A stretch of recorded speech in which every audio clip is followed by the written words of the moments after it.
Hey everybody, my name's Greg. I just wanted to kind of take a minute to show everybody. I live in my motorhome. Not that I can that I can't afford more, but I really enjoy this life. And up there, you'll see it's a solar panel that I built myself. And the wires run down here. There's two of them.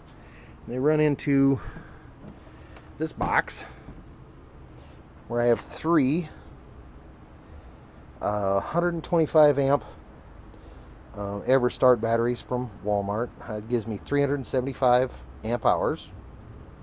Let's see, there is the charge controller. It's getting dark, so there's nothing coming in on it right now. There's a 400 watt, just a cheap inverter, but I'm running a good portion of my motorhome just off of that little amp right there, or that little power supply. But what I really wanted to show you was this other little project that I've been working on. I think you'll enjoy this a lot more. And what we've been doing here is I built this box. God, I don't even know if I can get it in the camera here. There we go. I built that box, and this is also part of my charging system that I'll be putting up. God, I hope in the next couple of weeks. Let me show you what's in there.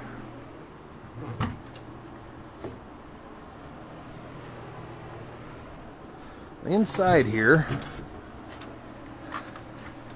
we have several little goodies.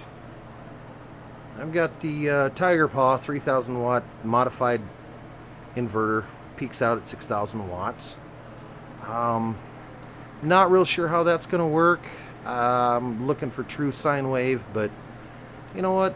We got to start somewhere, and the price was right on it, so we're going to go with that for now.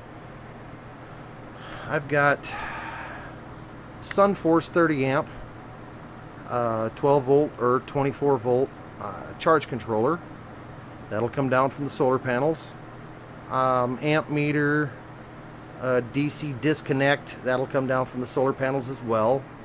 I've wired this down into this box, which is, it's got a kilowatt meter in it, and I've just put a GFI converter in there, or a plug-in in there, just for a main plug-in. But I put the kilowatt meter in there just to be able to read my readings. And then, just on a whim, I had an old battery charger, and it works really well. What I did is I installed it right there in the corner.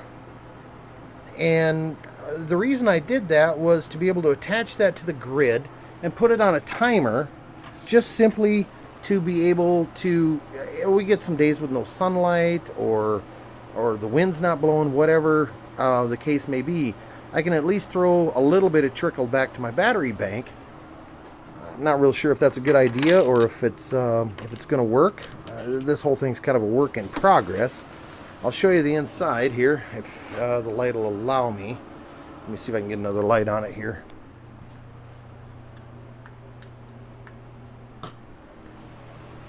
Let's see if that helps. Yeah, no. Over there in the corner where you see the big dark shadow is actually the other portion of the battery charger. I'm just going to wire that in there and take it down to the battery bank, and hopefully, just throw some extra power at the batteries. And I figure I put that on a timer. Charge at night when I'm using my batteries, just to, maybe give them a little bit of a boost so that they're not quite as run down in the morning, and hopefully, keep my battery bank in good shape. Added some clips, one here, and well, there's my handle to get back behind there. I built this.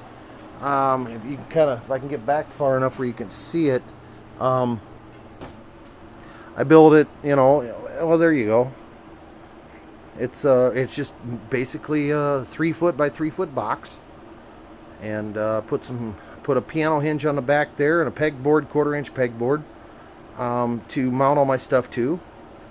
Gives me ample opportunity to throw, send wires through it, and put everything on the back, and then I can just grab it, open it up, and there's everything on the back. Now I have, of course, not got everything wired up. I've done a few things with this, but it's a work in progress. Hopefully, in maybe another week or so, I should have this thing up and running. Here's the makings of the next solar panel. There's the glass in there, around the aluminum frame sitting on my table saw. It's all homemade. This will be a 72 cell, about 130 watt, 7-8 amp, give or take, depending on the sun, solar panel.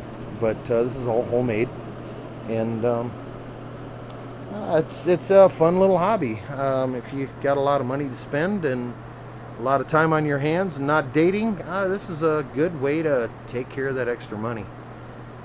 Hopefully, if the things do go south in the country or whatever, maybe I'll be a little bit prepared. I hope. That's really about all I got for right now. Hopefully, I'll be adding a few videos, and but I just kind of wanted to show everybody what I'm doing. If you got any other ideas, things that maybe I need to know. I know I'm trying to figure out, right up here, I've got an amp meter. It's a 20 amp meter, and I need to install a shunt in there. At this point, I'm not exactly sure what a shunt is, why I need it, how they're made, where to install them. Anybody's got some ideas, schematics, whatever, yeah, feel free to send them my way. I'd really appreciate it. I'm going to post this, and hopefully, I don't know, I get some responses on it.